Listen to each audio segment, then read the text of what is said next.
and welcome to another episode of Kid Chronicles News. I'm Ava. And I'm Savannah. It's time To talk about time! Hello. If I look at a clock, I can see what time it is. But how do we really know what time it is? I have an alarm clock in my room, and I can set it to any time I want. So how does anyone know for sure what the real time is? Before Industrial Revolution, which was from the late 1700s to the mid 1800s, when scientists made huge progress in inventions that made creating things a lot easier. Groups of people pretty much set their own times. Not very many people had clocks or watches, so they told time based on daytime and nighttime. Societies that were based on farming were called agrarian. Because electricity hadn't been invented yet, agrarian cultures could do most of the hard work of farming only during daylight hours.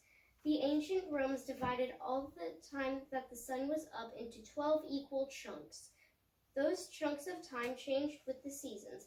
So in the summer hours, in the summer the hours were 75 minutes long.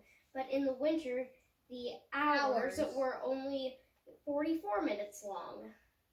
In big cities where people didn't have enough land to farm and could work inside by candlelight when it was dark, they also made up their own time. Everyone seemed to agree that when the sun was highest in the sky, it was noon. And anything before that was morning, and anything after that was afternoon and evening. There was usually a clock in the middle of every town, but each town would set their clock to noon when the sun was highest over them, which changed depending how far east or west the town was. Once trains were invented and people could travel from one place to another more quickly, this got confusing. If one town thought it was 1:15 and the next town over thought it was 1:25 at that exact same moment, they never knew for sure when the train would arrive. In the 1880s, in the United States, every major railroad hub had its own time. There was Chicago time, New York time, Columbus, Ohio time, San Francisco time. It was a mess. So in 1870, a man named Charles Dowd said there should be 4 main time zones in the U.S. He had studied the United Kingdom and saw that all of England had switched to Greenwich Mean Time, and that made everything so much easier. The United States was bigger than England, so it needed more zones of time, but he thought the idea would work in the U.S. too. All the railroad leaders got together to talk about Charles Dowd's plan. They even brought in railroad leaders from Canada. When they included Canada, eventually they decided that 5 railroad time zones would be better, because Canada extended further east than the United States did.